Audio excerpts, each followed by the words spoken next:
उनके अर्थ वाणी श्रीमद् भगवद गीता 18 अध्याय 18 17 18 दिन के यह 13वें अध्याय 13वें दिन 13वें सत्र के इस अनुष्ठान में आए आप सब भक्तों का, धर्म प्रेमियों का, कथा प्रेमियों का, सत्संग प्रेमियों का, अतिथियों का, आजीवन सदस्यों का, श्रोताओं का, सोशल मीडिया के माध्यम से सुनने वाले श्रोताओं का भी और भविष्य में रिकॉर्डिंग के माध्यम से सुनने वाले श्रोताओं का भी हृदय के गहराई से प्रेम पूर्वक हार्दिक स्वागत करते हैं। आप सब श्री श्री राधा गोविंद जी के शुभकामनाएं स्वीकार करें, श्री प्रभुपाद जी की कृपा प्राप्त करें। कहते हैं कि जब संसार के लोग हमें चुनते हैं तो हमें संसद में स्थान मिलता है, और भक्तों जब भगवान हमें चुनते हैं तो हमें सत्संग में स्थान मिलता है। इसलिए जो भगवान से करे प्यार वो सत्संग से कैसे करे इनकार, जब प्रभुपाद जी से करे प्यार वो सत्संग से कैसे करे इनकार। भक्तों आज हम आप सब अत्यंत भाग्यशाली है। श्री श्री राधा गोविंद जी के परम अनुकंपा की कृपा महती कृपा से उनके छत्र छाया के आधीन हमें आश्रय प्राप्त हो रहा है, और उनके चरण कमलों में सेवा का अवसर भी प्राप्त हो रहा है।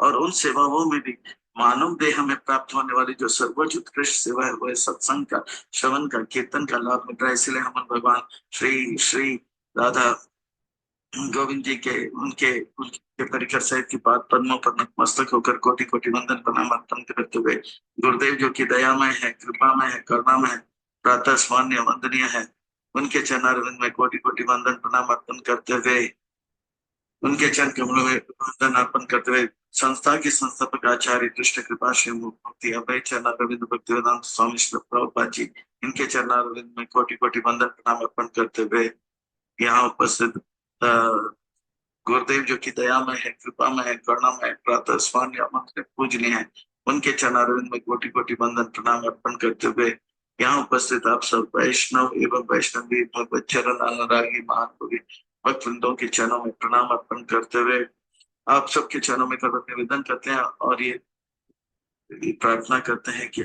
आप दास के ऊपर ऐसे कृपा बनाए रखे कि सेवा के माध्यम से हम आपको, गुरुदेव को और प्रभुपाद जी को प्रसन्न कर पाए। इन्हीं शब्दों के साथ आज के सत्र के अग्रसर होते हैं। आज की इस कथा को आरंभ करते हैं, प्रसंग को प्रारंभ करते हैं। भगवत वाणी श्रीमद् भगवद गीता बड़ा पावन है, पवित्र है, मंगल है, शुभ है, दिव्य है, आध्यात्मिकता से लबालब भरा हुआ है, भक्ति से रचा बचा हुआ है, हम भक्तों के लिए हितकारक है, कल्याणकारक है, लाभदायक, क्योंकि श्रीमद् भगवद गीता का अर्थ है सुंदर भगवान का गीत। श्रीमद का अर्थ होता है सुंदर, भगवत का अर्थ होता है भगवान का, गीत का अर्थ होता है गाना। मैं तो कहता ये सुंदर प्रेम का गीत है। कृष्ण भगवान के अंदर हृदय में जो प्रेम है, दया है, कृपा है, करुणा है जीव जगत के प्रति, वो उबर उबर के उनके मुखारविंद से होते हुए अर्जुन के माध्यम से यह दिव्य संदेश, आदेश, उपदेश के माध्यम से भगवान कह रहे हैं कि मैं आप सबसे प्रेम कर रहा हूँ। आप मुझसे उठकर अलग होकर दूर क्यों कष्ट क्लेश दुख का अनुभव कर रहे हो, आप घर लौट आ जाओ। अब मानो कि भगवान जो है अर्जुन के माध्यम से एक प्रेम पत्र एक एक जीवात्मा को दे रहे हैं, अर्थात एक लव लेटर जो है प्रत्येक जीवात्मा को दे रहे हैं। हम प्रत्येक जीवात्मा को एक लव लेटर दे रहे हैं। हम तो भगवान कह रहे हैं कि मैं आप मेरी बात अगर मानो तो मैं आपको इतना सुख दूंगा, इतना सुख दूंगा जो सुख मैं अनुभव करता हूँ। भगवान जो है सुख के स्रोत है और सुख के भंडार है। कहते हैं कि जो सुख मैं अनुभव करता है अपार अनंत, ऐसा सुख जो कभी बढ़ता जाए बढ़ता जाए बढ़ता जाए, जिसमें रुकावट ना, उस प्रकार का सुख भगवान देने का वादा करते हैं। और भगवान जो कहते हैं वो करते हैं, और भगवान जो है जो भी कहते हैं सच कहते हैं, सच के सिवा कुछ नहीं कहते हैं। तो भगवान कि इस बातों को हम स्वीकार करके हमें जो है अपने जीवन में परम सुख, अपार अनंत सुख को प्राप्त कर लेने में अपने जीवन को लगा ही देना चाहिए। ये प्रेम पत्र को स्वीकार करके जो है अपने जीवन को कृष्ण के चरण कमलों में अर्पण कर ही देना चाहिए।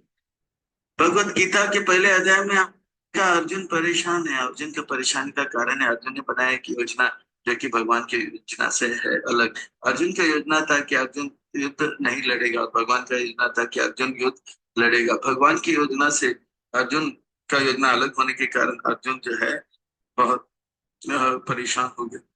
और इसी प्रकार से हमारे जीवन में भी अगर हम जो है परेशान है तो हृदय में टटोल कर देखें कहीं हम भव्य बना रहे कि योजना जो कि भगवान की योजना से अलग। अर्जुन ने भगवत गीता के पहले अध्याय में भगवान से अलग योजना बनाया था, पर दूसरे अध्याय में गुरु धारण करके भगवान की योजना समझ के से अपना जीवन बनाया। हमें भी अपने जीवन में गुरु धारण करके भगवान की योजना को समझकर जीवन में अपार आनंद सुख को अनुभव करना है। तो हम क्यों पीछे लगे रहे? भगवत गीता के पहले अध्याय में अर्जुन ने कहा, ये पांडव जो है, मैं पांडव हूँ, मैं पांडव हूँ। भगवान कहते हैं आपका पहचान, आप पांडव नहीं, आपका असली पहचान नहीं। दूसरे अध्याय में बताता हूँ, आप पांडव नहीं, आप जो है आत्मा हो, मेरे अंश है।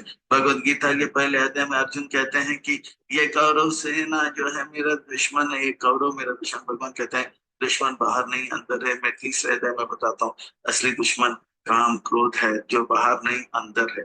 तो भगवत गीता के पहले अध्याय में अर्जुन कहते हैं कि ये पांडव सेना मेरे अपने हैं। भगवान कहते हैं हमारे अपने जो है वो जो है वास्तव में गुरु और भगवान है, जो हमारा हित चाहते हैं, हमारा हित जानते हैं, हमारा लाभ जानते हैं।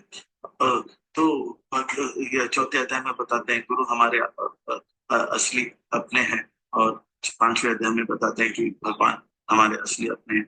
जब हमें पता लग जाता है कि हम आत्मा है, दुश्मन बाहर नहीं अंदर है, काम क्रोध है, और जब हमें पता लगता है गुरु हमारे अपने हैं और भगवान हमारे अपने हैं, तब भगवान का योजना स्पष्ट हो जाता है। और उसी योजना को पे पूरा ध्यान लगाना, ये छठा अध्याय है, अर्थात ध्यान योग है। भगवत ये भगवान की योजना को अपना जीवन बनाना, ये आर्ट ऑफ लिविंग है। और भगवान की योजना को पूरा करते हुए दिव्य मरण को प्राप्त करना, ये आर्ट ऑफ डाइंग है। भगवत जीवन और मरण के बीच में भगवान को किस प्रकार से प्रेम करें, ये आर्ट ऑफ लविंग। वो नवा अध्याय है। 10वें अध्याय में अ, अ, मरण को सुधारने के लिए स्मरण को सुधारना होगा, और स्मरण को सुधारने के लिए श्रवण को सुधारना होगा। तो आर्ट ऑफ हियरिंग ये 10वां अध्याय है। और 11वां अध्याय में आर्ट ऑफ सीइंग, जो भगवान की योजना को स्वीकार नहीं करते कैसे उनका हाल बेहाल होता है, यह क्या है 11वां अध्याय। 12वां अध्याय में जो भगवान की योजना को स्वीकार कर लेते हैं वो अपार अनंत सुख कैसे प्राप्त करते हैं, वो देखेंगे हम। ये 13वां 14वां 15वां 16वां 17वां 18 अध्याय में हाँ, भगवान जो है बार बार देखेंगे पश्यति पश्यति पश्यति, कहते हैं कि दुनिया को जो है इन आंखों से देखना देखो, पर साथ ही साथ ज्ञान के आंखों से देखो। उन चीजों को देखो जो इन आंखों से दिखता नहीं। इन आंखों से हम पृथ्वी जल अग्नि को देखते हैं, और भगवान कहते हैं 13वें अध्याय में, शरीर को तो देखो पर शरीर के अंदर आत्मा और परमात्मा को देखो। मच्छर के शरीर को तो देखो, उसके अंदर आत्मा परमात्मा को देखो। चींटी के शरीर को देखो, चींटी के शरीर के अंदर आत्मा परमात्मा को देखो। तो इस प्रकार से जो है यह इस अध्याय में भगवान जोर देते हैं ज्ञान की आंखों से देखने के लिए। जब तक इस संसार को हम इन आंखों से देखेंगे धोखे में रहेंगे। हम कहेंगे कि मैं ये शरीर हूँ, पर ज्ञान की आंखों से देखेंगे तो हमें पता लगे हम शरीर नहीं आत्मा है, और परमात्मा के साथ हम इस जगत में विचरण कर रहे हैं। तो ये अद्भुत विलक्षण में ये 13वां अध्याय है। ये जब तक हम इन आंखों संसार को इन आंखों से देखेंगे धोखे में रहेंगे, औरों को धोखे में रखेंगे, और तेरी है मेरी है मेरी है तेरी है करते हुए हम अपने जीवन को बर्बाद करेंगे। पर क्या ना क्या आंखों से जब देखेंगे तब पता लगेगा ना कुछ मेरी है ना कुछ तेरी है, सब कुछ भगवान श्री कृष्ण हरि की है। तो इस प्रकार से ज्ञान के अंक से देखना है। 13वें अध्याय में बताते हैं शरीर को देखो पर शरीर के अंदर आत्मा परमात्मा को देखो। ये 13वां अध्याय बड़ा ही रोचक है। इसका शीर्षक है क्षेत्र क्षेत्र विभाग योग। बड़ा अद्भुत है, विलक्षण है, अलौकिक है। ये अध्याय एक छोटी सी भूमिका की ओर प्रस्थान करते हैं इस अध्याय को समझ और अच्छी तरह से समझने के लिए। जैसे अ, जैसे जैसे अ, अ, जब कोई शहर बनता है तो शहर में रहने के लिए निवासियों के लिए एक हाउसिंग कोऑपरेटिव सोसाइटी बनाया जाता है, और उनके लिए खान पान सामग्री के लिए कि जो है किराना का बड़ा दुकान होता है, फिर सब्जियों के लिए भंडार होता है, और फलों का भंडार होता है। इस प्रकार से हॉस्पिटल का भी योजना बनाया जाता है, और इस प्रकार से शॉपिंग कॉम्प्लेक्स का योजना, स्कूल का योजना बनाते हैं। तो शहर जब बनाए जाते हैं तो इन बातों को सब ध्यान में रखते हैं, पर एक कोने में जेल भी रखते हैं, शहर के एक कोने में जेल भी रखते हैं। जैसे, और ये जेल जो है, जैसे शहर में सब कुछ है, कॉलेजेस हॉस्पिटल है, ये है, पर एक जेल भी है। जेल में कौन जाते हैं? जो शहर का जो नियम को पालन नहीं करते हैं, वो लोग जेल में जाते हैं। जो जो नियम नहीं पालन करते हैं, वो लोग को जेल में डाला जाता है। इसी प्रकार से ये भगवान के इस सृष्टि में वैकुंठ है, हाँ, गोलोक वृंदावन है, और एक चौथाई में ब्रह्मांड है, और ये जो है कारागार है। और जैसे जेल जो बनाया जाता है, हाँ, जेल जो बनाया जाए तो एक चौथाई जो जेल होता है, पर जेल जैसे बनाए जाते हैं तो पत्थर, ईंट, सीमेंट से बनाया जाता है, लोहे से बनाया जाता है। इसी प्रकार से इस अध्याय में बताया जाएगा कि जीव जो कि भगवान के आज्ञा को पालन नहीं करते हैं, 24 तत्व का एक कारागार में बांधा जाता है। तो आत्मा के साथ परमात्मा को इस 24 तत्व के शरीर में, ब्रह्मांड में बांधा जाएगा। तो ये जो है बड़ा रोचक है इस अध्याय को। आइए इस अध्याय के अब प्रस्थान करते हैं, इसका आनंद लेते हैं। इस अध्याय को और अच्छी तरह से समझने के लिए और आत्मसंग्रहित करने के लिए इस अध्याय को भाग एक में अर्जुन का 6 प्रश्न है, और अर्जुन के इस प्रश्न का उत्तर 6 प्रश्न के तीसरा और चौथा प्रश्न का उत्तर जो है भाग 2 में दिया जाएगा। और भाग 3 में बताया जाएगा कि वो 24 तत्व के जेल से कैसे हम मुक्त होंगे, 20 बातें बताएंगे। और ज्ञान के लक्षण, किस प्रकार से 24 तत्व के जेल में डाला जाता है, वो भाग 3 में, और 24 तत्व के जेल से कैसे बाहर निकले, 20 ज्ञान की बातें बताएंगे। और प्रकृति और पुरुष और उनका मिलन का वर्णन आएगा भाग 5 में। और किस प्रकार से ज्ञान के चक्षु से पूरे संसार को देखे। तो ये देखिए, अंधिका को देखना, ये खेल का नाम है। Seeing the unseen is the name of the game. तो जो है ज्ञान के चक्षु से इस संसार को देखे तो परमानंद का अनुभव होगा।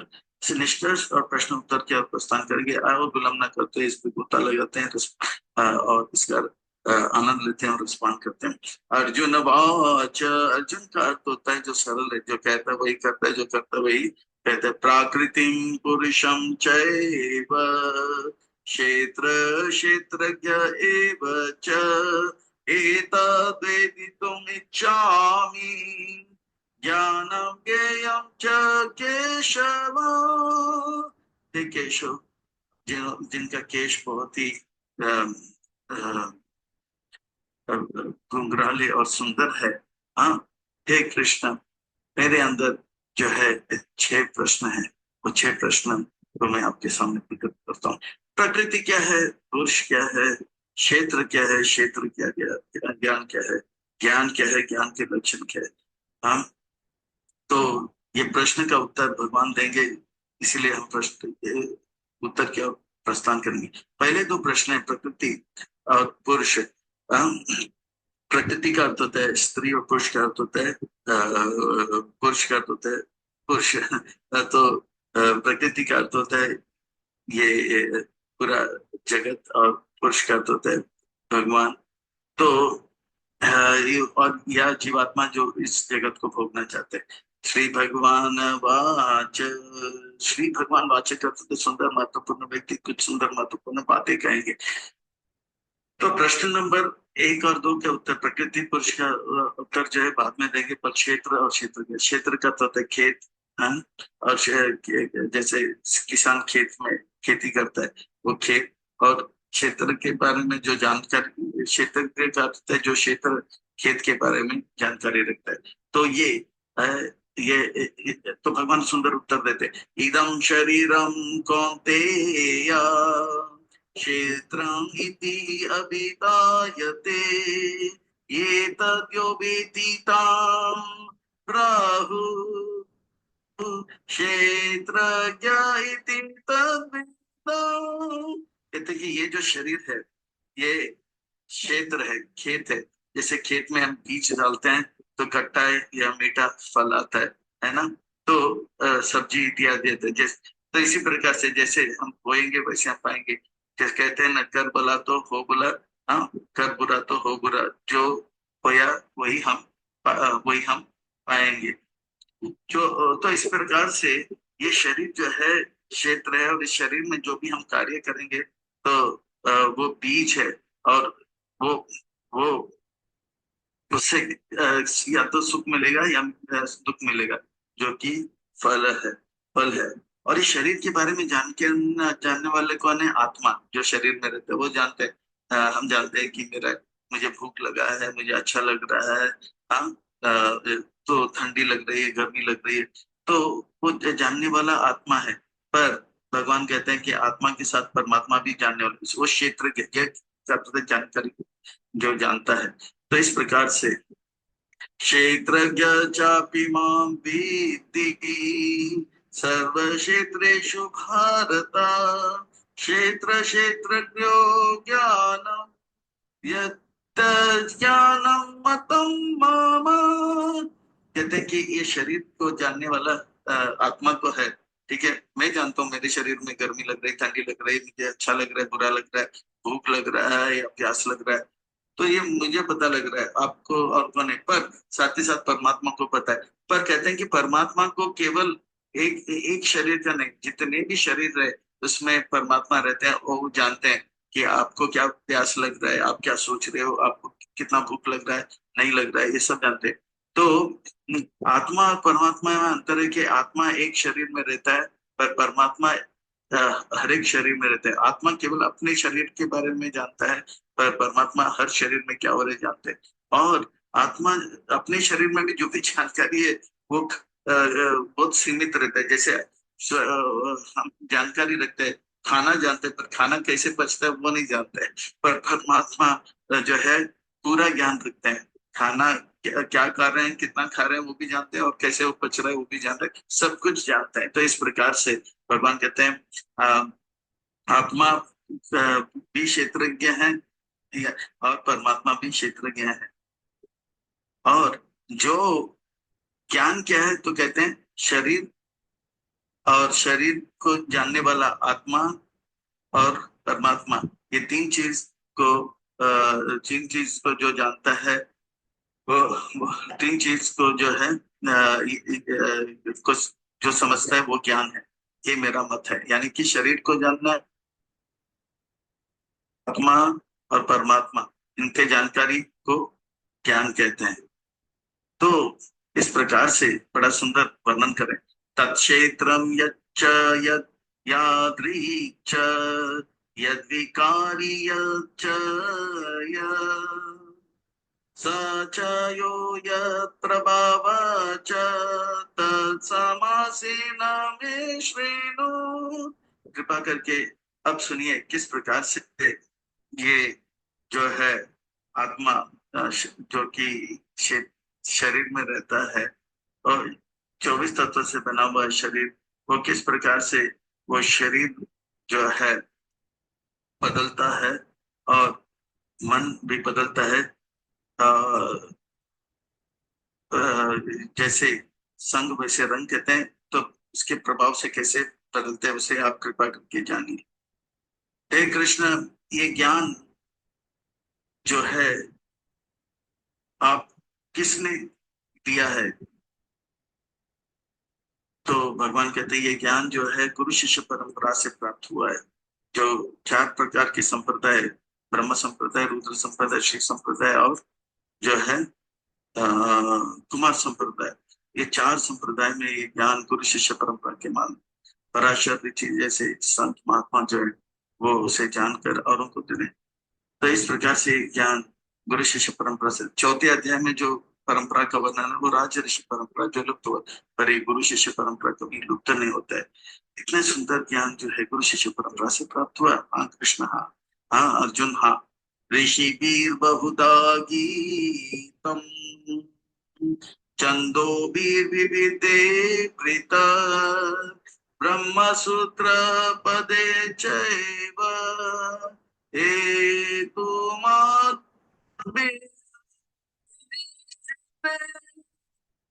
इस प्रकार से जो है ये ज्ञान जो है वेदांत सूत्र के माध्यम से जो है बड़े बड़े ऋषि गण जो है इसे अ, अपने शिष्यों को बताएं, और इसे लिपिबद्ध करके जो है गुरु शिष्य परंपरा के माध्यम में ये ज्ञान दिया जा रहा है। हे कृष्ण, ये जो है सुंदर ज्ञान तो दिया है, पर अर्जुन अभी आप जानिए कि किस प्रकार से यह आत्मा जो है, जो भगवान की योजना को स्वीकार नहीं किया करता है, उसे कैसे कारागार में डाला जाता है। जैसे जेल में किसको डालते हैं? जो नागरिक जो है सरकार का नियम पालन नहीं करते, उसे तुरंत सुधारने के लिए जो है जेल में डाला था। पर जेल तो जेल होता है, पर जेल को हम देखते हैं ना, ईंट, पत्थर, रेत, पानी, लोहा, सीमेंट इत्यादि इस्तेमाल किया जाता है। इसी प्रकार से आत्मा जो कि भगवान की योजना को स्वीकार नहीं करते, उसे इस ब्रह्मांड रूपी कारागार में डाला जाता है, शरीर रूपी कारागार में, जो कि 24 तत्व से बना। कितने तत्व से? 24 तत्व। आइए इसका भी आनंद लेते हैं। महाभूतानि अहंकारो बुद्धिरव्यक्तम एव च इंद्रियाणि दशैकं च पंचचेन्द्रिया गोचरा। इस प्रकार से बताते हैं कि 5 महाभूत होते हैं। भूत तो भूत होता है, पर पृथ्वी जल अग्नि वायु आकाश को भी महाभूत कहते हैं। तो संस्कृत में एक शब्द का अनेक अर्थ होते हैं। तो पानी, जैसे जैसे आत्मा है, इसको कभी मन बोलते हैं, कभी बुद्धि बोलते हैं, कभी आत्मा को आत्मा, या तो कभी परमात्मा को भी आत्मा शब्द से संबोधित करते हैं। तो भूत जो है वो भूत भी है, जो कि फिल्मों में हम देखते हैं, पर ये भी तो 5 महाभूत है। ठीक है, पृथ्वी जल अग्नि वायु आकाश। और 5 ज्ञान इंद्रियां जिससे हम ज्ञान देते हैं, आंख, नसिका, कान, जीवा, स्पर्श इंद्रियां। ये 5 ज्ञान इंद्रिय हो गए। त्वचा, नाक, आंख, कान। ठीक है। फिर 5 कर्म इंद्रिय, जो कि हाथ, पांव,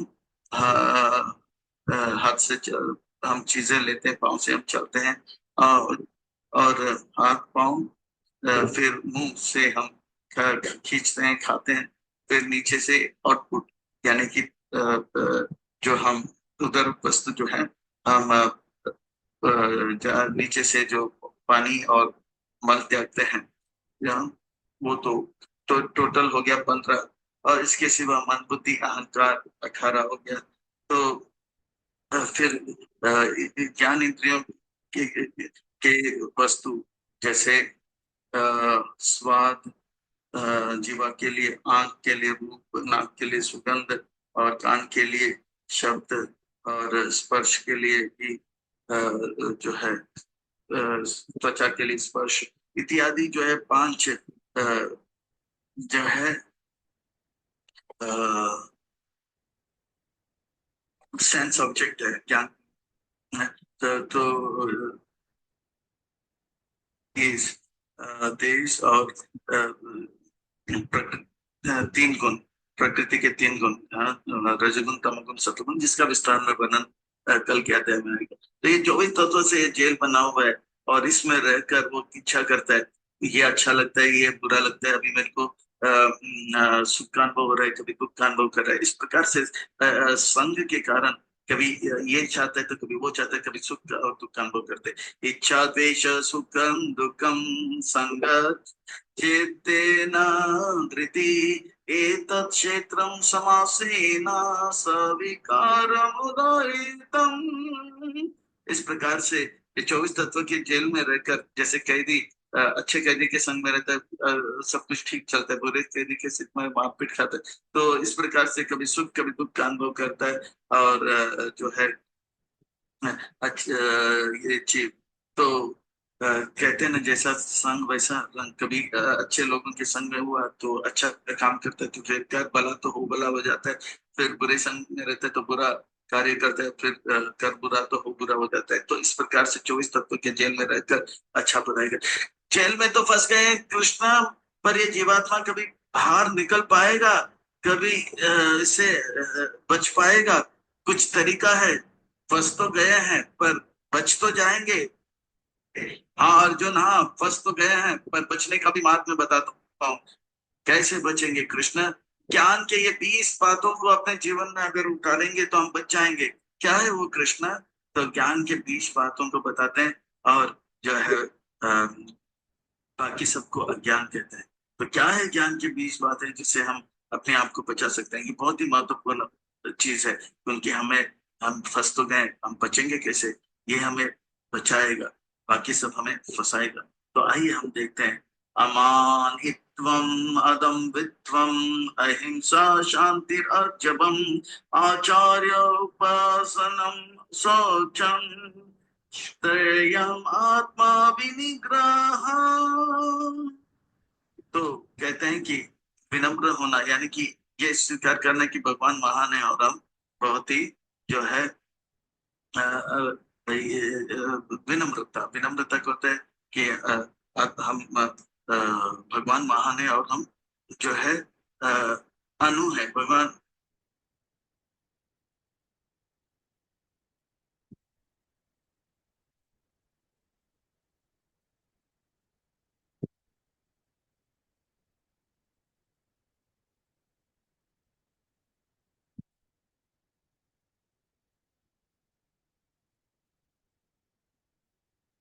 यानी कृष्ण है, जो कुछ भी है भगवान की कृपा से हम हैं।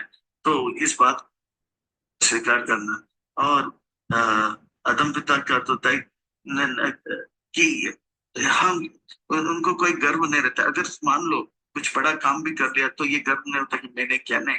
ये सब भगवान के सब घमंड नहीं होते हैं। अहिंसा, वो स्वयं को भगवान के अंश मानते हैं, और जीव जगत के जितने भी जीव हैं उनको भी भगवान के अंश। वो अपना भी हित चाहते हैं, जीव जगत के किसका हित नहीं, नहीं चाहते हैं, किसका भी अहित नहीं चाहते, बोलते हैं सर्वे सुखी न भवन्तु। अहिंसा, शांति, जो प्राप्त है वही वो शांत रहते हैं कि जो भी भगवान करते हैं मेरे हित के लिए करते हैं। और वो, जैसे वो बालिका जो है, वो जानती है कि पायलट, मेरा पिताजी पायलट है। हम जब पूरा पायलट गाड़ी विमान जो है डगमगाने लगा, सब प्रार्थना करने लगे, पर वो बालिका चुपचाप बैठी थी। फिर वापस विमान जब काबू में आ गया, तब एक सज्जन पूछा, आप इतनी शांत क्यों हैं बेटी? तो बोला, पता है अनका, इस प्लेन का पायलट मेरे पिताजी है, और मेरा पिताजी मेरा अहित कभी नहीं चाहेंगे। इसी प्रकार से जब भक्तों को जो है ये पूरा विश्वास हो जाता है कि ये ब्रह्मांड रूपी सृष्टि रूपी प्लेन का पायलट कृष्ण है, वो हमसे, हमें चाहते हैं, वो हमारा अहित कभी नहीं चाहेंगे, इसलिए वो शांत रहता है। कृष्ण भक्त निष्काम अति एवं शांत हो जाते हैं। अर्जुन यानी कि सरल, जो करते हैं वही कहते हैं, जो कहते हैं वही करते हैं। आचार्य उपासना सबसे महत्वपूर्ण बात है। जितना हम गुरु के, आचार्य के, प्रभुपाद जी के निकट जाएंगे, वो यानी कि नहीं निकट, यानी आसन के बैठेंगे, जितना हम प्रभुपाद जी के बातों को मानेंगे, अपने जीवन में उतारेंगे, उतना हम आध्यात्मिक उन्नति करेंगे। तो प्रभुपाद जी को क्या पसंद है, प्रभुपाद जी ने स्पष्ट कर दिया, उसे रहस्य नहीं रखा। वो कहते हैं कि मेरे ग्रंथ ग्रंथ का वितरण करो, तो हम भक्तों को प्रभुपाद जी का ग्रंथ वितरण करना चाहिए। प्रभुपाद जी कहते हैं कि मेरे ग्रंथ अध्ययन करो, तो हमें उनके ग्रंथों का अध्ययन भी करना चाहिए, इससे प्रभुपाद जी प्रसन्न होंगे। तो ये है आचार्य उपासना, ये सबसे महत्वपूर्ण। सोच, हम वो तन को भी शरीर रखते हैं, स्नान करके पवित्र करते हैं, मन को महामंत्र का उच्चारण करके पवित्र करते हैं। हरे कृष्ण कृष्ण कृष्ण हरे हरे, हरे राम राम राम हरे। और अपने कपड़ों को भी, और जहाँ पे वो जाते हैं वो उसको पवित्र रखते हैं, स्वच्छ रखते हैं, अंदर से बाहर से। स्थायरम का अर्थ होता है वो स्थिर होते हैं। मैं भक्ति के मार्ग में आया हूँ, आई हूँ, अब मैं भक्ति में लगा रहूंगी, रहूंगा या रहूंगी, इस प्रकार से स्थिर हो जाते हैं। आत्म विनिग्रह, वो जो है अपने मन बुद्धि को जो है भगवान की सेवा में लगते हैं, ना कि संसार की सेवा में। और इस प्रकार से भगवान को प्रसन्न करने में जीवन लगा देते हैं। इंद्रिय अर्थेषु वैराग्यम अनहंकार एव च जन्म मृत्यु जरा व्याधि दुख दोष अनुदर्शनम। इस संसार को तो देखते हैं, पर इस संसार के अंदर वो दोष को देखते हैं। क्या है दोष? जन्म मृत्यु जरा व्याधि का दोष देखते हैं। इस संसार में सब लोग खुश लगते हैं, सेल्फी निकालते हैं। मैं कश्मीर में हूँ, स्विट्जरलैंड में हूँ, मैं आइसक्रीम खा रही हूँ, मैं पिक्चर देख रही हूँ, ये सब सेल्फी निकाल के दुनिया को बता रहे हैं हम। पर वो देखते हैं ये सब जो है धोखा है। पर इस संसार को ज्ञान की आंखों से जब देखेंगे, ये चमक दमक के परे वो देखेंगे, इसमें हर कोई जो है बीमार हो रहा है। बीमार कोई होना नहीं चाहते पर बीमार हो रहा है। बूढ़ा कोई होना नहीं चाहते पर बूढ़े होते जा रहे हैं। मृत्यु मरना नहीं चाहते हैं यार, पैसे को छोड़ना नहीं चाहते हैं, इतने अच्छे संग को छोड़ना नहीं चाहते, पर मृत्यु सब कुछ ले लेते हैं, फिर से जन्म होता है। तो ये दोष को देखते हैं और संसार के आकर्षण से प्रभावित नहीं। अहंकार नहीं होता है कि मैं जो कुछ अगर कर भी लिया तो बोलते भगवान की कृपा से मैं कर पाया। अगर मैंने अच्छा कमाया तो भगवान ने बुद्धि दिया और भगवान ने शक्ति दिया, तब जाके मैं कर पाया। अहंकार नहीं होते, करते हो तुम कन्हैया, नाम मेरा हो रहा है, ऐसा उनके भाव रहता है। इंद्रिय अर्थ वैराग्य, संसार के वस्तु के प्रति आकर्षण रहता है। वो जानते हैं जो कुछ भी है भगवान का है, वो भगवान की सेवा में लगा, चाहे धन हो भगवान की सेवा में, जन हो भगवान की, प्रभुपाद जी की तरह। हाँ, सब कुछ भगवान की सेवा में।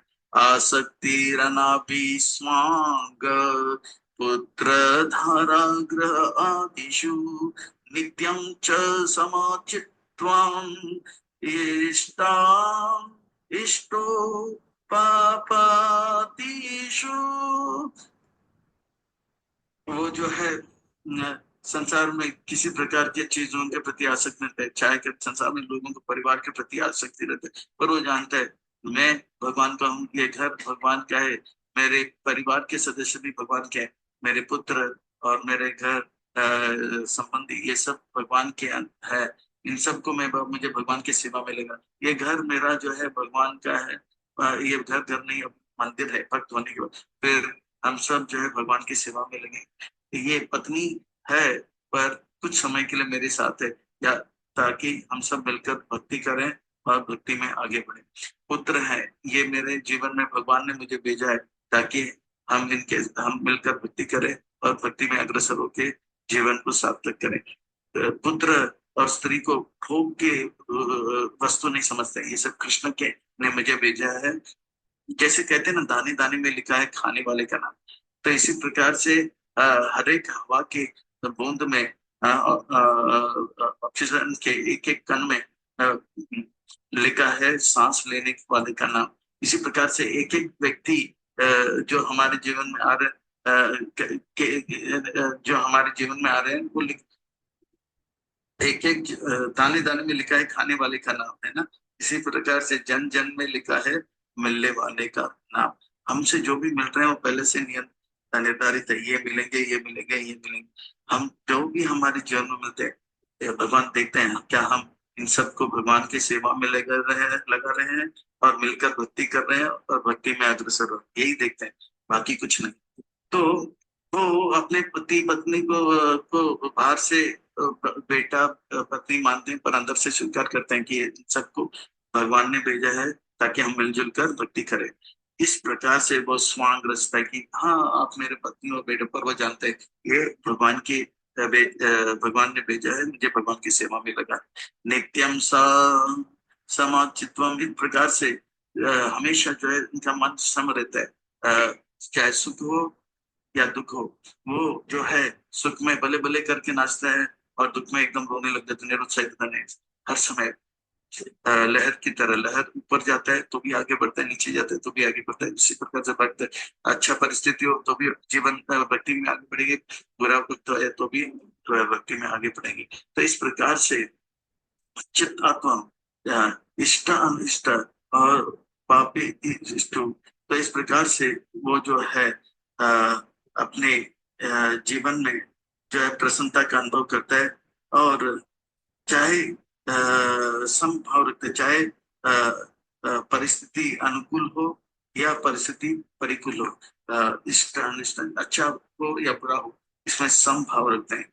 मयि च अनन्य योगेना भक्तिरव्यभिचारिणी विभक्त देश सेवितम् आरती जान संसदे। और इस प्रकार से जो है वो अ, जो है भक्ति में अनन्य भगवान की अनन्य भक्ति में लग जाते हैं। वो संसार में तो है पर संसार के नहीं हो जाते हैं। संसार में है, भगवान का भजन करके संसार से बाहर जाने के लिए उनका तैयारी चलते रहते हैं। हाँ, ये तेरा है मेरा है मैं वो फंसता नहीं, भक्ति कर रहे हैं। ये अव्यभिचारिणी भक्ति 3 बार आते हैं। पहले आते हैं 13वें 14वें और 18वें, अव्यभिचारिणी भक्ति, यानी कि व्यभिचारी का तो एक स्त्री जिसका पति है, पर पति को छोड़ के सारे पुरुषों में नजर डालती है। हाँ, पर अव्यभिचारी पति स्त्री होते हैं, वो अपने पति को छोड़कर किसी और पुरुष को देखती भी नहीं है, सोचती भी नहीं। इस प्रकार से भगवान को छोड़कर कोई देवी देवता नहीं, कोई और भी नहीं। वो समर्पण तो समर्पण भगवान के प्रति, बाकी आदर प्रणाम सम्मान सबको। विभक्त देश भक्ति न वो इस प्रकार से भक्तों के संग में रहते हैं, और अ, अ, हमेशा उनका लक्ष्य रहता है कि मैं भक्ति में आगे बढ़ूं। तो इस प्रकार से ये जो है 20 ज्ञान की बातें जो है हमें जो अपने जीवन में उतारेंगे। इसमें खास करके आचार्य उपासना, गुरु के अच्छे शिष्य बनना, उनके आज्ञा का पालन करना और भगवान का भक्ति करना, ये जो है, ये जो गुरु ने सिखाया वो अच्छी तरह से करें तो हम जो है ये कारागार से बाहर निकल। तो आध्यात्म ज्ञानम नितात्वम तत्व ज्ञानार्थ दर्शनम ये तज्ज्ञानमिति प्रोक्ताम अज्ञानम यद तो अन्यथा। बाकी सब जो है वो मैं इसके अलावा ये 20 चीज के सिवा जो कुछ भी है वो सब अज्ञान है। और इस 20 में मैंने क्या बताया, आचार्यगण कहते हैं कि आचार्य उपासना यानी कि गुरु के सानिध्य में शिक्षा अच्छी तरह से लेना है, गुरु को प्रसन्न करने के लिए जीवन लगाना चाहिए। गुरु ने जिस प्रकार से बताया अनन्य योग, वो करके हम ये जो फंसे हुए हैं हम अभी बच बच सकते हैं। फंस तो गए, पर ये 20 बातों को जीवन में उतार के हम बच सकते हैं। हे कृष्ण, आपने तो ज्ञान के बारे में तो बताया, ज्ञान का लक्ष्य क्या है ये तो बताओ कृपा करके। ज्ञान का लक्ष्य है परमात्मा को जानना और उनको प्रसन्न करना। ज्ञानम यत् प्रवक्ष्यामि यज्ञात्वा अमृतम अश्नुते अनादिमत परम ब्रह्म न सत्ता न सदुच्यते। अब मैं बताऊंगा ज्ञान के लक्ष्य क्या है। ये ज्ञान का लक्ष्य तो आप जान लो अच्छी तरह से। ज्ञान का लक्ष्य होता है कि ये जानना कि अ, आत्मा को जानना है और परमात्मा को जानना है, और किस प्रकार से आत्मा परमात्मा को प्रसन्न करे ये हमें जानना है। तो परमात्मा के बारे में बताते हैं, वो परमात्मा जिसे हम अच्छी तरह से जाने और उनको प्रसन्न करें। सर्वत्र पानी पादांत सर्वत्र अक्षि शिरो मुखम सर्वत्र श्रुति मल्लोके सर्वान आवृत्य तिष्ठति। ज्ञानम, ज्ञान का लक्ष्य होता है आत्मा परमात्मा को जानना, और आत्मा परमात्मा को किस प्रकार से प्रसन्न करे। तो परमात्मा का वर्णन है। परमात्मा शिरोदक्ष विष्णु है, वो शिरोदक्ष लोक में रहते, पर कनकन में वो चतुर्भुज नारायण के रूप में एक कमल में निवास होते हैं, और हर एक के जीव के आत्मा के साथ परमात्मा जो है हृदय के स्थान में निवास करते हैं। इसीलिए वो वो वो चतुर्भुज नारायण सब जगह पे, तो उनका हाथ भी सब जगह पे, उनके पांव भी सब जगह पे, उनके आंख भी सब जगह पे, उनके सिर भी सब जगह पे, उनके मुख भी सब जगह पे, सर्वत्र श्रुतिमल, और वो सब जगह पे उनके कान है, और इस प्रकार से वो सब जगह पे छाए हुए हैं। अब बताइए भगवान ने इतना बड़ी बात कहा है, हम जो है एक जगह पे है, क्या हम दूसरी जगह में रह सकते हैं? और तो और क्या हम हर जगह पे रह सकते हैं? ये केवल भगवान कर सकते हैं। वो यहाँ पे भी है और सब जगह पे भी है। भगवान गोलोक वृंदावन में निवास करते हैं, पर शिरोदक्ष विष्णु के रूप में कनकन में निवास कर रहे हैं। ये भगवान कर सकते हैं। सर्वे इंद्रिय गुना अपासम सर्वे इंद्रिय विवर्जितम आसक्तम सर्व तृक्षैव निर्गुणान् गुणा भोक्तेर्च।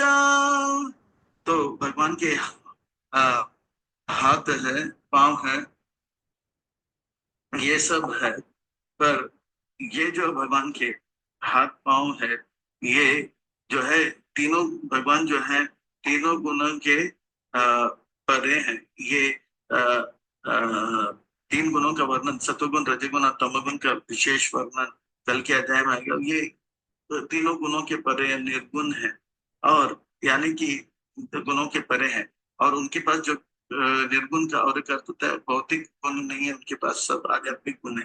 तो ये जो है भगवान जो है सारे इंद्रियों के स्रोत हैं, और उनके जो इंद्रियां हैं वो आध्यात्मिक इंद्रियां हैं। वो हर जगह पे है, यहाँ तक कि मल के अंदर भी है। पर मल का गंदगी जो है भगवान को शिरोदक्ष विष्णु को स्पर्श नहीं करते। वो अपने ही एक आध्यात्मिक गुब्बारे के अंदर, बबल के अंदर जो है वास करते हैं।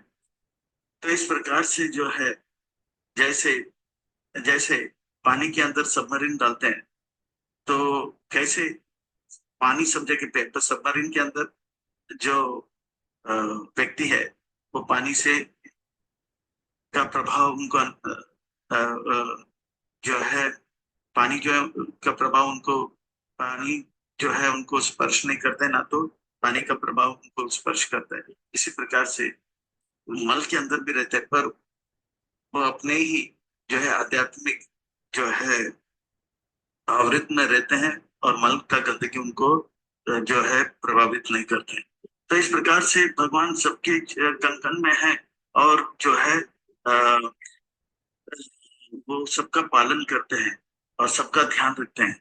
बहिरंत च भूतानां अचरम चरम एव च सूक्ष्मत्वतद् अभिज्ञानम् दूरासतं चान्ति के च।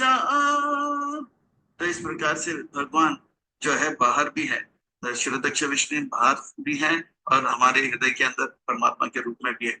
भगवान चर के अंदर भी है, जो चलता है उनके अंदर भी है। अचर यानी कि पेड़, इसके अंदर भी है।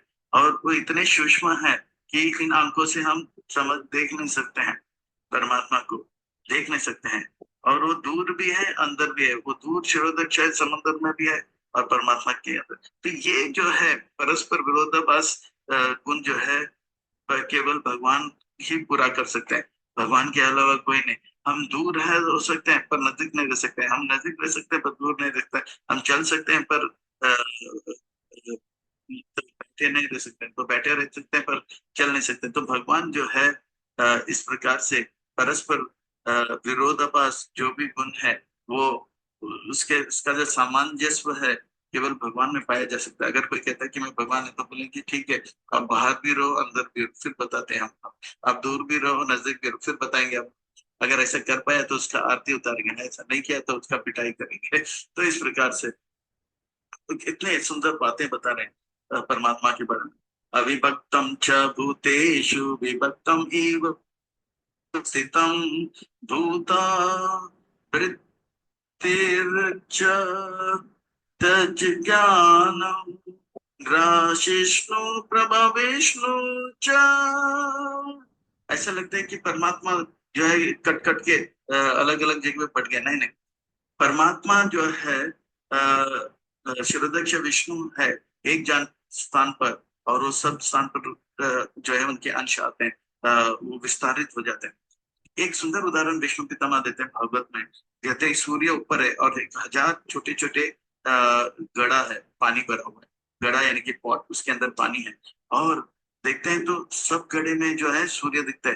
तो ऐसा नहीं लगता है कि सूर्य जो है इधर इधर इधर, नहीं, वो एक ही सूर्य है, पर उसका विस्तार जो है प्रतिबिंब के रूप में सब गड़े में पाया जाता है। इसी प्रकार शिरोदीक्षा एक है, और हर जीव में, हर कण में वो विस्तारित हो जाते हैं। बड़ा अद्भुत सुंदर लक्षण है वो। सबके जीव में परमात्मा के रूप में रहते हैं, और उनका पालन करते हैं, और बहुत इंतजार करते हैं कब जो है ये जीव मेरा भक्त मेरा कृष्ण का भक्ति करेगा। वो कब तक जो है संसार के प्रति बहिर्मुख होकर कष्ट का अनुभव करे, कभी सुख कभी दुख का। मेरी और देखो तो इंतजार कर रहे हैं। वो जबरदस्ती नहीं करते हैं चलो भगवान के पास, कृष्ण के पास, नहीं, क्योंकि वो जानते हैं हम अगर जबरदस्ती करें विद्रोह, हम वो विद्रोही बन सकते हैं। तो जैसे बच्चे को जबरदस्ती बोलते चल चल स्कूल में, तो फिर हमेशा के लिए वो माता पिता को दुश्मन मानेगा, ये मेरे को जबरदस्ती स्कूल भेजा। पर प्रेम से माता पिता भेजते हैं। एक दिन आएगा वो कॉलेज जाएगा, पीएचडी करेगा, बोले मेरे माता पिता ने मेरे बहुत मेरे साथ दिया। तो इसी प्रकार से परमात्मा हमारे साथ देते हैं, और इंतजार कर रहे हैं कि हम स्वाभाविक भगवान से प्रेम करें, और एक दिन जब हम भगवान से प्रेम करेंगे तब हम परमात्मा का धन्यवाद अदा करेंगे। ज्योति शाम ज्योति तमसा परम उच्यते, ज्ञानम ज्ञेयम ज्ञानम गम्यम हृदि सर्वस्य विशिष्ट विष्टितम। तो वो परमात्मा हमारे हृदय के स्थान में निवास करते हैं, और उस परमात्मा को जानना जो है ज्ञान का लक्ष्य है। और वही परमात्मा जो है ज्ञान का वही परमात्मा को जानना हमारे जीवन का लक्ष्य है। और जानने के लिए अगर कुछ चीज है इस संसार में तो वो है वो परमात्मा। वो परमात्मा के शरीर से इतना तेज आता है, इतना तेज आता है, मानो कि सूर्य के शरीर से तेज आता है, इस प्रकार से जो है तेज आते हैं।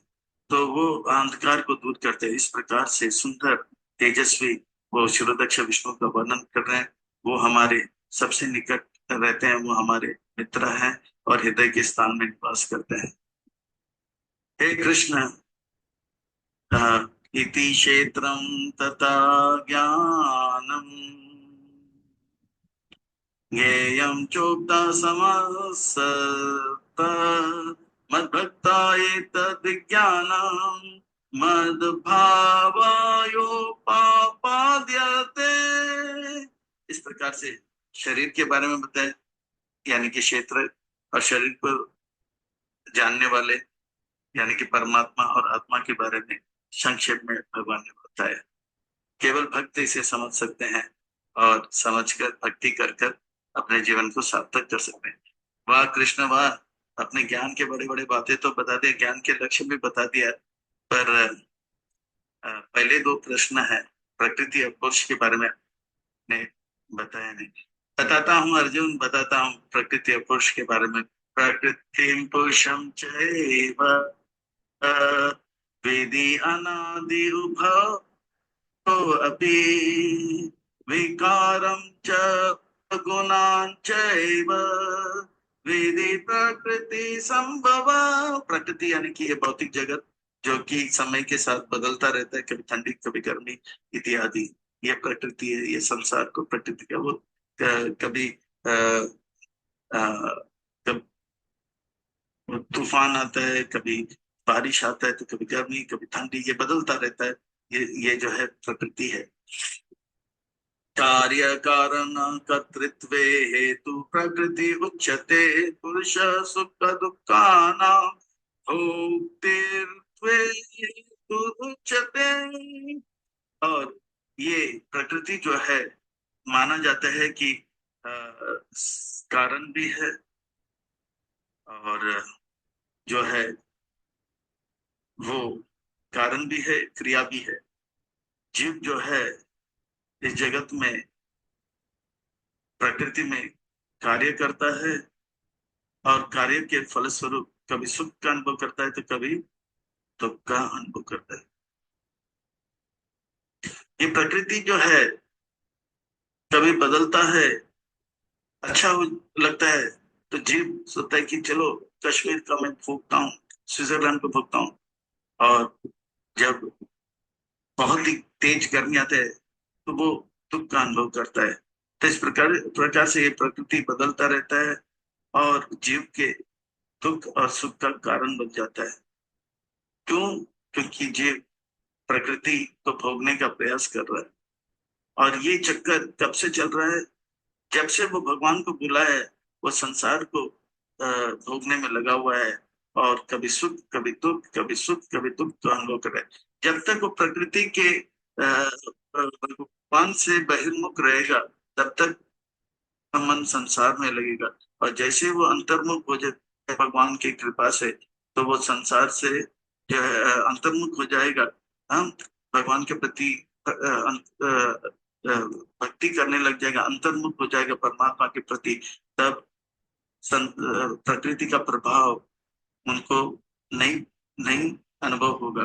पुरुष प्रकृति स्तो ही भुंक्ते प्रकृति जन गुणान कारणम गुण संगस्य सद्योनि जन्मशु। इस प्रकार से जीवात्मा कभी सुख कभी दुख का अनुभव करता है। कभी वो हवा में उड़ने का प्रयास करता है तो उन्हें पंछी का शरीर मिलता है, कभी पानी में जाने का इच्छा करता है तो वो मछली का शरीर लेता है, तो कभी जो है वो केवल एक जगह पे रह के सब कुछ देखना चाहते हैं तो वृक्ष का शरीर मिलता है। तो कभी मांस खाने का इच्छा करता है तो वो मांसाहारी जानवर बनता है, तो कभी शाकाहारी जानवर बनता है, कभी मनुष्य बनता है। तो केवल ये भगवान से बहिर्मुख रह के प्रकृति को देखकर अलग अलग इच्छा करता है। तो कारणम गुण संगत से संसार को देखने के साथ कारण संग करने के कारण संसार में ही वो फंसा रहता है और 84 लाख प्रकार की योनियों को में जन्म लेता है। इस संसार में 84 लाख प्रकार की भौतिक इच्छाएं हैं और 84 लाख भौतिक इच्छा को पूरा करने के लिए भगवान ने 84 लाख प्रकार की योनियां बताई, एक ज्यादा नहीं एक कम नहीं।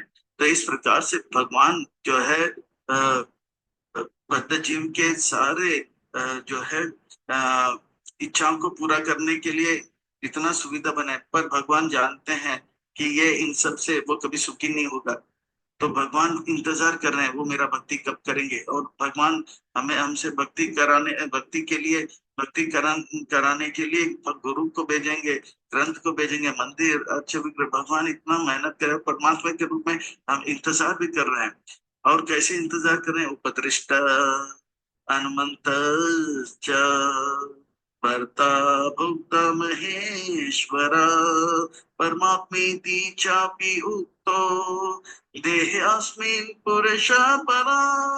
तो परमात्मा जो है चतुर्भुज नारायण के रूप में शंख गदा पद्म धारण करके हमारे हृदय के स्थान में निवास करते हैं। वो देख रहे हैं हम लोग जो है उनके अलग होकर कि क्या कुछ करें, कब कब हम अंतर्मुखी होंगे। तो इस प्रकार से इंद्र पर उपदृष्टा सब कुछ ऊपर से देख रहे हैं, नजदीक से देख रहे हैं।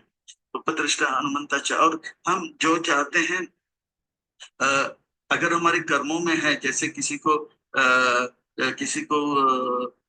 कपड़े चाहिए, तो उनके पास अगर सूट बूट चाहिए, तो वो सूट बूट तब मिलेगा जब उसके पास 10,000 रुपया होगा सूट बूट का रकम देने के लिए, तो देगा। नहीं तो उनको केवल बनियान दिया जाएगा और जो है लंगोट दिया जाएगा, अंडरवेयर दिया जाएगा या शॉर्ट्स दिया जाएगा, बरमूडा दिया जाएगा। तो भगवान परमात्मा के रूप में रहते हैं। हम जो चाहते हैं वो देंगे, अगर उस प्रकार का कर्म हमारा का पुण्य होगा, का पूंजी होगा। नहीं तो वो नहीं मिलेगा। तो कर्मों के अनुसार हमें जो है अलग अलग सुविधा देते हैं। तो इसलिए हम देखते हैं कुछ लोग चाहते हैं कि मैं कश्मीर में रहूं, मैं खुद बलवान बनूं, पर वो सब जो है मेरे पास पंख रहे हैं। वो सब तब होगा जब हमारे पास वो पुण्य होगा। नहीं होगा तो कहते हैं ना, दाने दाने पे लिखा है खाने वाले का। परमात्मा जो है अनुमति जब नहीं देते तब तक चीनी का दाना नहीं आएगा। बोला डायबिटीज है, डॉक्टर बोले नहीं खाना, क्योंकि भगवान ने उनका शुगर का कोटा बंद कर दिया। और कभी कभी ऐसा हो जाता है कि सांस लेना मुझे मुश्किल हो जाता है, क्योंकि ऑक्सीजन ऑक्सीजन के दाने में लिखे सांस लेने वाले का नाम, ऑक्सीजन का में नाम नहीं लिखा, इसलिए सांस लेना मुश्किल हो रहा है। फिर बात तो अस्थमा या नाक की बीमारी या स्लीप एपनिया इत्यादि होता रहेगा। तो परमात्मा जो है हमको जो भी देते हैं वही देंगे। तो वही चीज हमारे जीवन में आएगा जिसका अनुमंता परमात्मा देंगे अपने कर्मों के अनुसार। जो हमें मिलना चाहिए वही हमें परमात्मा देंगे। वो हमारा पालन करते हैं और वास्तविक भोक्ता वही है। हम कुछ भोग नहीं सकते हैं, हम केवल सेवा कर सकते हैं। और जितना हम भगवान का सेवा करेंगे, भगवान का सेवा करके भगवान को आनंद देंगे, तो उतना हम सुख का अनुभव करेंगे। परमात्मेति, और इसीलिए उनको परमात्मा करके संबोधित करते हैं। और ये जो है भगवान परमात्मा के रूप में हम सबके सबसे निकट है और सबसे बड़े मित्र है। ये 5वें अध्याय में बताया। या एवं वेति पुरुषान् प्रकृतिं च गुणे सह सर्वत्र वर्तमानो अपि न स भूयाभिजायते। जो ये सिद्धांत को जान लेता है, तो ये दर्शन को जान लेता है प्रकृति के बारे में, हाँ, संसार के बारे में, आत्मा के बारे में, और किस प्रकार से आत्मा जो है प्रकृति में के संग में आकर अलग अलग इच्छा कर देते हैं, ये अच्छी तरह से जान लेते हैं। वो वास्तव में जो है जन्म मृत्यु जरावधि के चक्कर से बच सकते हैं। वो हम वो फंसेंगे नहीं, वो बचेंगे और बचेंगे और वापस जन्म नहीं लेंगे। ये ज्ञान के 20 बातों में यही आ जाता है। हाँ, किस प्रकार से संग के कारण, हाँ, कर संग के कारण कभी हम अच्छा करते हैं, कभी बुरा करते हैं। अच्छे संग में कर भला हो जाता है तो हो भला होता है, बुरे संग में कर बुरा तो हो बुरा होता है। और इस प्रकार से जो चाहता है वो अपने आप को बचा लेता है, गुरु के शरण में आके वो भक्ति करके बच जाता है। बाकी सब फंस जाते हैं। ध्यानेनात्मनि पश्यन्ति केचित् आत्मना आत्मना अनेन सांख्येन योगेन कर्मेण योगेन च परे। हे कृष्ण, ये सुंदर ज्ञान जिसके द्वारा हम जो फंसे हैं बच सकते हैं, वो कैसे हो सकता है? ये ज्ञान जो है अर्जुन, ये ज्ञान जो है ध्यान योग के माध्यम से मिल सकता है, सांख्य योग के माध्यम से मिल सकता है, कर्म योग के माध्यम से मिलता है। हे कृष्ण, ये सब जो है बहुत ही जटिल है, मुझे कुछ सरल सरल मार्ग बताओ जिससे कि हम जो है इस दर्शन को अच्छी तरह से समझ पाए।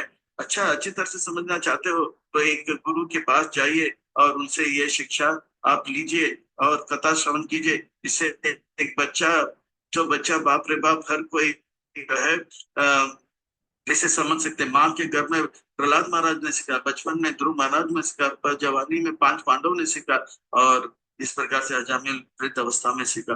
तो ये जो है ज्ञान गुरु के माध्यम से बहुत ही सरलता से हमें प्राप्त हो सकता है। जैसे भगवत गीता के 4 अध्याय में कहा कि तद्विधि प्रणिपाते हैं, उसी प्रकार से गुरु के शरण में जाके बच्चे तो बच्चे, बाप रे बाप, स्त्री पुरुष सभी लोग ज्ञान लेकर उस परमात्मा और आत्मा को देख सकते हैं, प्रकृति और पुरुष का खेल देख सकते हैं, और अपने आप को बचा सकते हैं और बच के अपने आप को जीवन को सार्थक कर सकते हैं। अन्ये तव एवं अजानन्त श्रुत्वा अन्येभ्यः उपासते ते अपि चाति तरांति एव मृत्युम श्रुति परायणा। तो श्रुति परायण होना चाहिए, यानी कि सुनने में तत्पर होना चाहिए, गुरु की बातों को अच्छी तरह से सुनना चाहिए, और गुरु के शरण में आके ये प्रकृति और का खेल को हम देख सकते हैं। उससे कोई फंसता है तो कोई बचता है, वो देख सकते हैं। इस प्रकार से इस संसार को ज्ञान के आंखों से देखना चाहिए। हम जो ज्ञान के आंखों से देखेगा वो धोखे में नहीं रहेगा, और जो इस संसार को केवल इन आंखों से देखेगा वो धोखे में रहेगा, और तेरी है मेरी है करता रहेगा और अपने जीवन को बर्बाद करता रहेगा। जो ज्ञान के आंखों से इस संसार को देखेगा वो देखेगा ना कुछ तेरी है ना मेरी है, सब कुछ भगवान श्री कृष्ण हरि का है करके बच जाएगा। यावत् संजायते किंचित् सत्वं स्थावर जंगमाम क्षेत्र क्षेत्रज्ञो संयोगात् तद्विधि भरतर्षभ। तो अब जो है ये ज्ञान जब गुरु की कृपा से मिल जाता है, वो जहां पे भी देखेगा तो देखेगा ये मच्छर है, पर मच्छर के अंदर आत्मा और परमात्मा को देखेगा। वो देखेगा ये मच्छर नहीं, ये छोटा सा हेलीकॉप्टर है जिसके अंदर पायलट को पायलट है, डुक डुक डुक डुक करके जा रहा है। वो चींटी है, पर वो चींटी के साथ साथ चींटी के अंदर आत्मा परमात्मा को देखेगा। जैसे जैसे एक और ये चींटी नहीं तो एक ऑटो है, छोटा ऑटो जिसके अंदर ड्राइवर और को ड्राइवर बैठा हो। इस प्रकार से हर जगह पे हर स्थान में परमात्मा का दर्शन करेगा, और हर शरीर में आत्मा और परमात्मा का दर्शन करेगा। एक मच्छर को भी मारने में वो कतराएगा, बोले जितना अधिकार मुझे इस मनुष्य शरीर में रहने का, उतना ही अधिकार इस चींटी को, इस मच्छर को उस शरीर में रहने का है, और वो मारेगा। और गुरु का कृपा होगा तो यही तब ये पता होगा। जैसे चैतन्य चरितामृत में एक क्रूर क्रूर अति क्रूर जो है शिकारी का वर्णन आता है, जिसका नाम है मृग तड़पा तड़पा के, यानी कि हिरण को तड़पा तड़पा के मात्र प्रकारी नाम था। पर उनको जब नारद मुनि का कृपा हुआ, एक चींटी के ऊपर भी पांव रखने थे वो कतराने लग गया। इस प्रकार से वो चींटी के अंदर भी आत्मा परमात्मा को, फिर हिरण इत्यादि को तो मारते नहीं थे, पूछते थे। इस प्रकार से वो बदल गया। तो वो गुरु की कृपा से हुआ, है ना, श्रवण करने से हुआ। समा वो कर्म योग नहीं किया, ध्यान योग नहीं किया, ज्ञान योग नहीं किया, उन्होंने क्या किया, भक्ति योग किया। तो इस प्रकार के गुरु धारण करके भक्ति योग करने से वो आत्मा का, परमात्मा का दर्शन शरीर के अंदर होने लग जाता है। समाम सर्वेषु भूतेषु तिष्ठान्तं परमेश्वरं विनाश्यत्स अविनाश्यं तं य पश्यति स पश्यति। जो देखता है कि शरीर के अंदर आत्मा जो कि अविनाशी है और परमात्मा भगवान जो कि अविनाशी है, दोनों को देखते हैं, वो वास्तव में संसार में ज्ञान की आंखों से देख रहा है और वास्तविक चीज को देख रहा है। बाकी सब जो है देखते हुए भी असली चीज को नहीं देखते हैं। समाम पश्यामि सर्वत्र समान अवस्थितान ईश्वरम ना हिंसाति आत्मानां ततो याति परम गति। इस प्रकार से वो मच्छर को भी मारने से कतराएगा, क्योंकि मच्छर के अंदर भी आत्मा परमात्मा है और उसे मारने का अधिकार मुझे नहीं है। मारने का अधिकार किसको है? भगवान को है। जो जीवन देता है वो इसे जीवन लेने का अधिकार है। अब कोई कहेगा अब अर्जुन युद्ध कर रहा है और मारेगा, पर भगवान ने उनको अधिकार दिया है, तब जाके वो मारेगा। भगवान ने अधिकार नहीं दिया और वो मार दिया तो पाप लगेगा। तो इस प्रकार से वो जो है एक जीव को भी मारने से कतराएगा। और इस प्रकार का दर्शन जब हो जाएगा, वो मृगारी जिस प्रकार से परम गति को प्राप्त किया, हम तो इसी प्रकार से प्रभुपाद जी की कृपा से ये हिप्पियों को ये ज्ञान प्राप्त हुआ। और वो हिप्पी हैप्पी हो गए, ऋषि ऋषि हो गए, चीनी मुनि हो गए, अपनी जपा में लग गए, और दुखी लोग सुखी हो गए। प्रकृति एव च कर्माणि क्रियमाणानि सर्वश यः पश्यति तत आत्मानं अकर्तारं च पश्यति। इस प्रकार से पश्यति पश्यति पश्यति, हम जो इन आंखों से दिखता है वो भी देखें, और इन आंखों से जो नहीं दिखता है वो ज्ञान की आंखों से देखे। वो वास्तव में इस संसार में हर चीज जो है सही तरीके से देख रहे हैं। तो इस प्रकार से जो भी कार्य शरीर से हो रहा है इस संसार में, वो कार्य कर रहा है, ये सब कुछ जो देख रहा है, आ, आत्मा परमात्मा शरीर के अंदर है। और इस प्रकार से प्रकृति संसार में लोग कार्य कर रहे हैं। इस प्रकार से वो जब इन आंखों से ज्ञान से देखता है, वो संसार के जन्म मृत्यु जरावधि के चक्कर से बच जाता है। यदा भूतपृथक् भावान् एकस्थम् अनुपश्यति तथा एव च विस्तारं ब्रह्म सम्पाद्यते तदा। अनुपश्यति का अर्थ देखना, पर अनु का अर्थ होता है जैसे गुरु ने बताया, अनु का अर्थ है गुरु के, अनु का अर्थ है यानी कि पीछा करना, यानी कि अनुगत होना। तो गुरु के अनुगत होकर जिस प्रकार से ज्ञान दिया अ, अ, उस प्रकार से अगर देखेंगे तो वो व्यक्ति जीते जी भक्ति करेगा, और देह त्यागने के बाद जो है भगवान के धाम में भक्ति करेगा। तो इस प्रकार से जीते जी परम प्रसन्नता का अनुभव करेगा, देह त्यागने के बाद भगवान के धाम में आनंद का अनुभव, सुख का अनुभव करेगा, यानी कि दोनों हाथ में लड्डू। तो इस प्रकार से गुरु के शरण में आकर सेवा करके बड़े प्रेम से भक्तों के बीच में रहकर वैष्णव अपराध से बचते रहेंगे तो ये लाभ सबको होगा, हम सबको होगा। तो हम सबको चाहिए कि उस प्रकार का भक्ति हम करें। ना दित्वा निर्गुणा वा